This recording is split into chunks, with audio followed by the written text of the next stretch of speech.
So good afternoon, and thank you for joining us today on this LinkedIn live broadcast.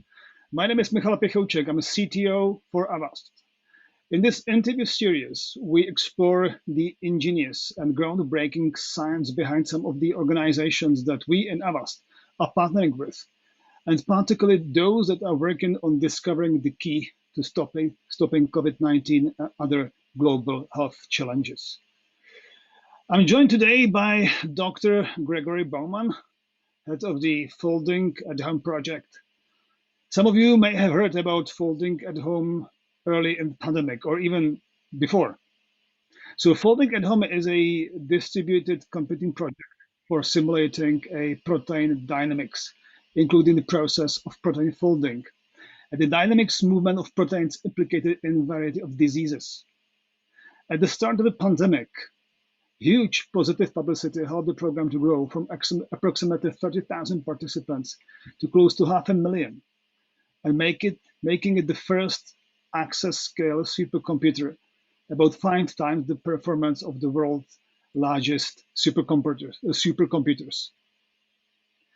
In addition to studying the protein dynamics at work in COVID-19, the project has also studied top diseases of our time like cancer or Alzheimer's. Today we are here to catch up with Dr. Bowman on the extraordinary story of Folding at Home and the progress being made in the fight against COVID-19.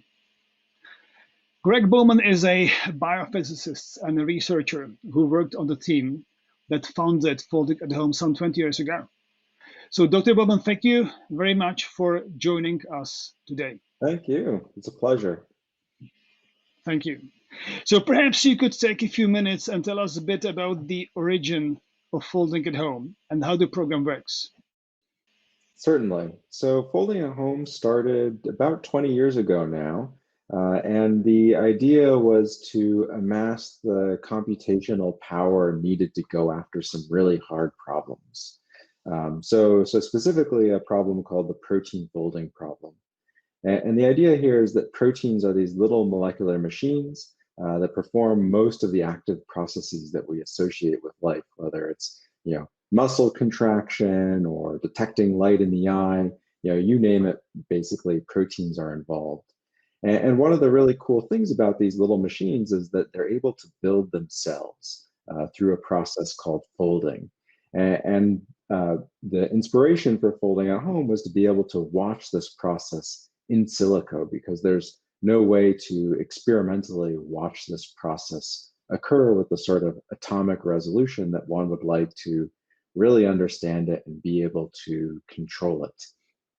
And from the very early days, the idea was that if we could understand this process, we'd also be in a position to tackle all kinds of other more biomedically relevant problems like protein misfolding and drug discovery.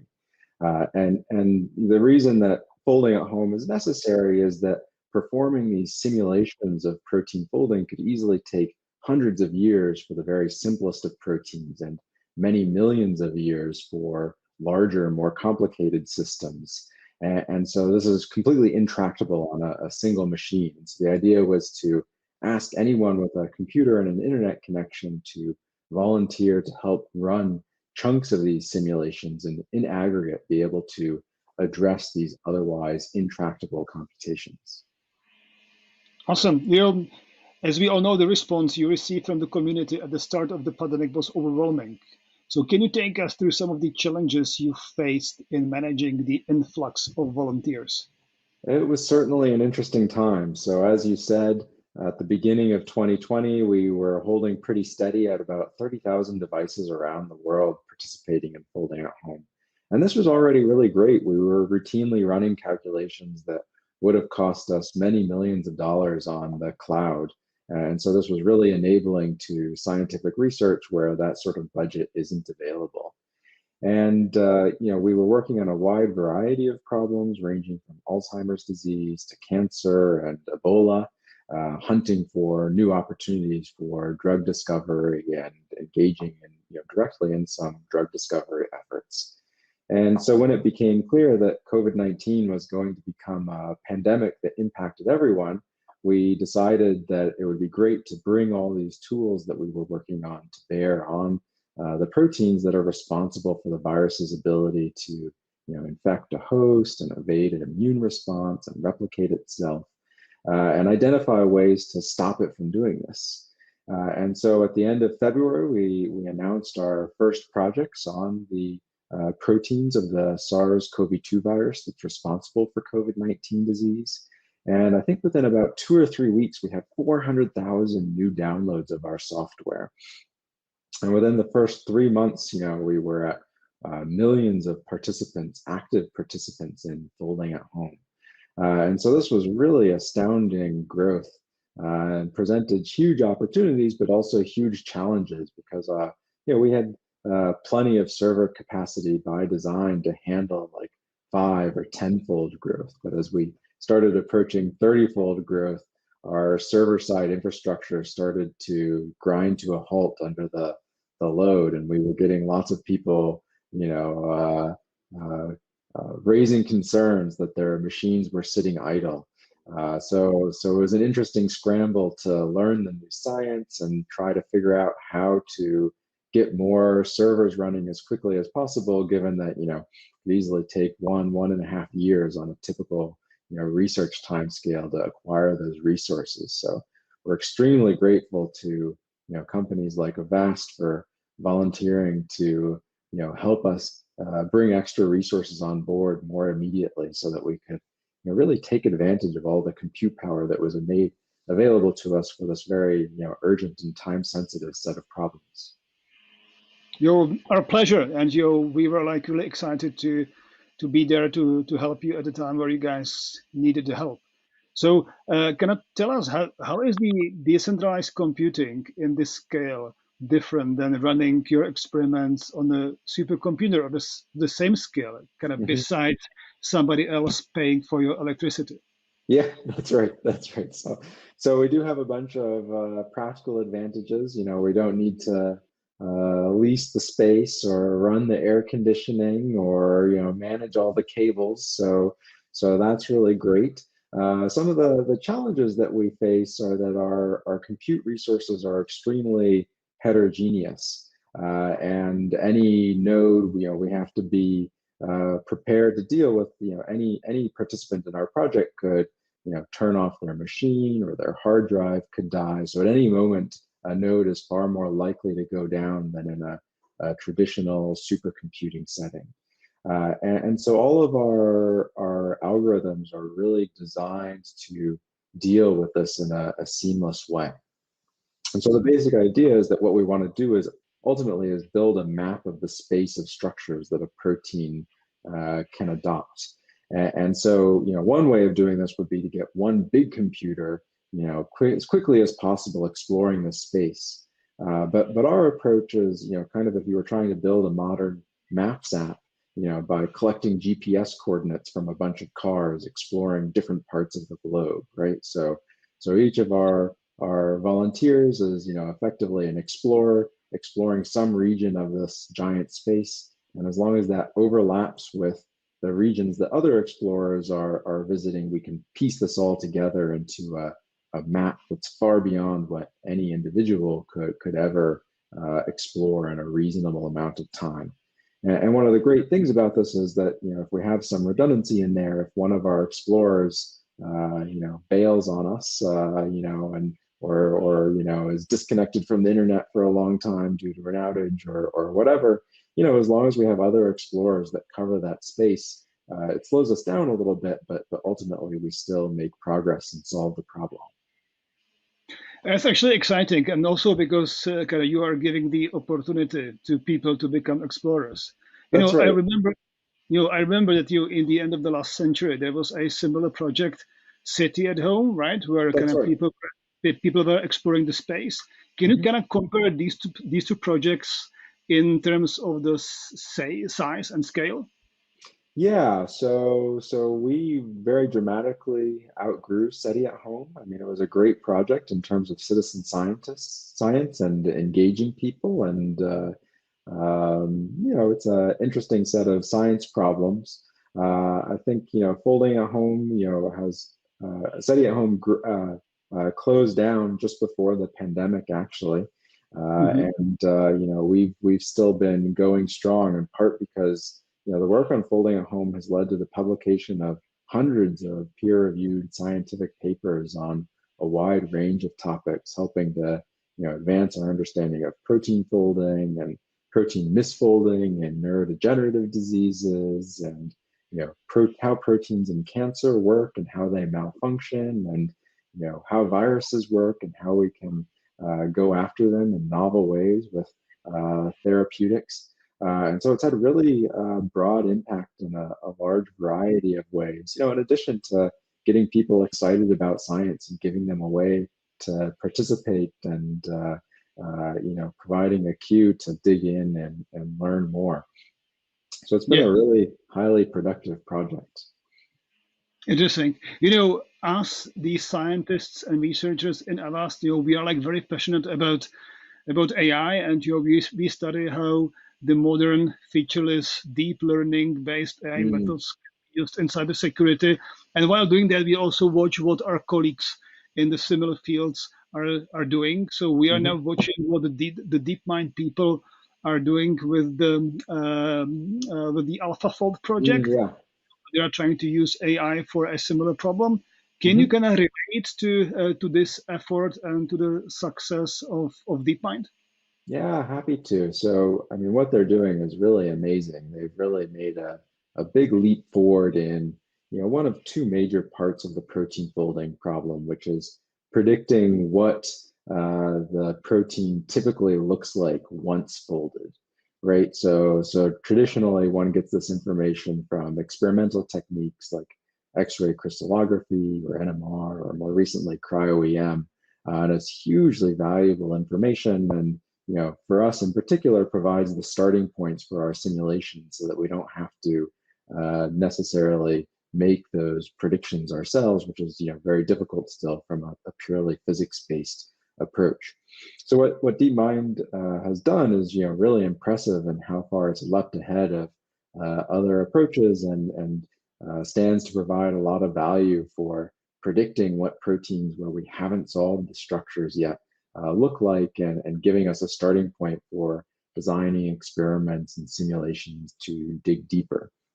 So what it hasn't addressed is the other side of the protein folding problem, which is how do the proteins get to those structures?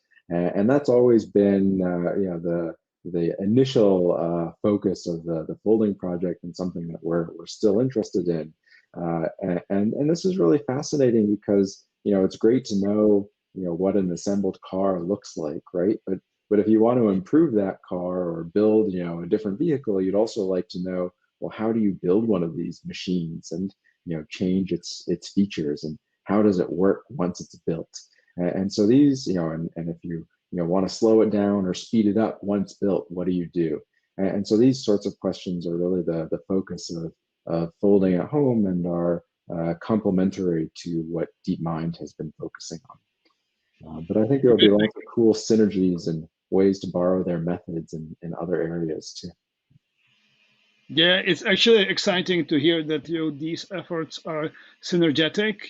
That's this is actually how different fields of science shall be, and even Mm, within the field of AI, kind of the machine learning scientists are now speaking with people who are kind of more into the space of simulations and trying to mhm. figure out how those two fields of AI can work better together.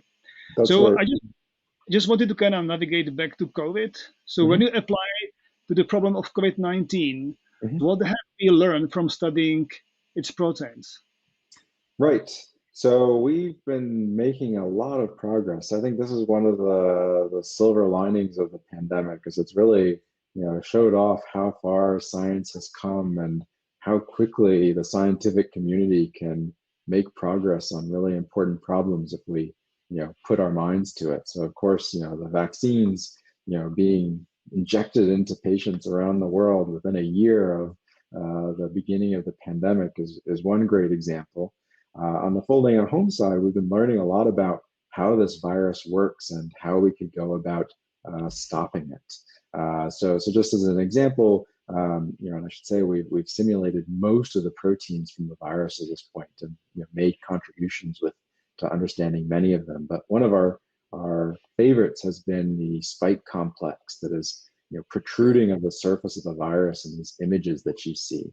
And this was really cool to us because in the images that you typically see of the virus, this complex is actually closed up on itself like a turtle pulling its head into its shell to protect itself from being recognized by a host's immune system. But in order to infect a host, it actually has to open up and expose these buried surfaces that are actually responsible for attaching to proteins on a host cell and initiating cell entry and infection. And mostly what people have seen is this closed structure, and relatively little is known about what this very important open structure looks like, or how the complex opens up, and how one could then exploit that to design therapeutics. And so with the computational power of Folding at Home, we're the only ones that have actually gotten to watch this process. And we've not just done it for SARS-2, we've also done it with SARS-1 and MERS, and are now doing it for the emergent variants of the virus that are causing concern about how the pandemic is going to go in the future. And we've learned a lot about the relevance of this opening and closing for determining the pathogenicity of these viruses, and how we might be able to target them or predict, if an emergent variant is likely to make the virus worse for humanity, and how we might be able to deal with it. So that's one of many examples of really cool insights that we're getting. That's really exciting. So, these are stressful and incredibly exciting times for studying biophysics. I can imagine. So, Sure. so how is it to kind of publish during these times? Is kind of the publishing output from you and from the other researchers any different to how you guys were publishing like 10 years ago? There have been some really important differences. I think you're seeing this all over the globe, is that the pandemic has accelerated a number of trends, right? So a lot of companies have been rapidly shifting more to the cloud.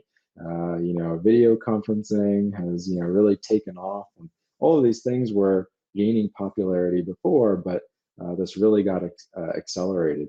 And in science, two of the things that have been really cool to watch are there have been these trends that have been growing momentum towards, releasing preprints of papers before they're peer-reviewed, so that people, to accelerate the availability of information, and also sharing data.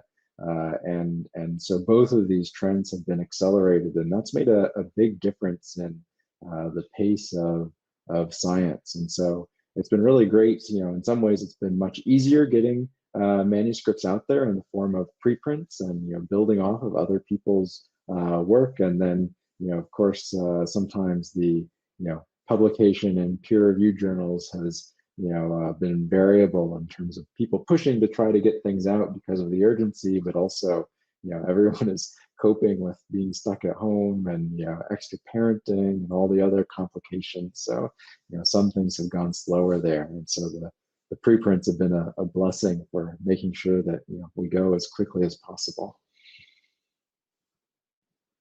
It was actually fun to watch your project, and we are like really honored that we had the opportunity to be there for you to help. Like my last question would be, what's your call to industry? How kind of big tech and kind of middle-sized tech or smaller tech even can help projects like you? What is it that you need from companies like Avast, who would like to support you the same way how we did in spring? Great question. Yeah, and we're really grateful for your help again. It was really game-changing in terms of our ability to respond to this crisis in a timely manner.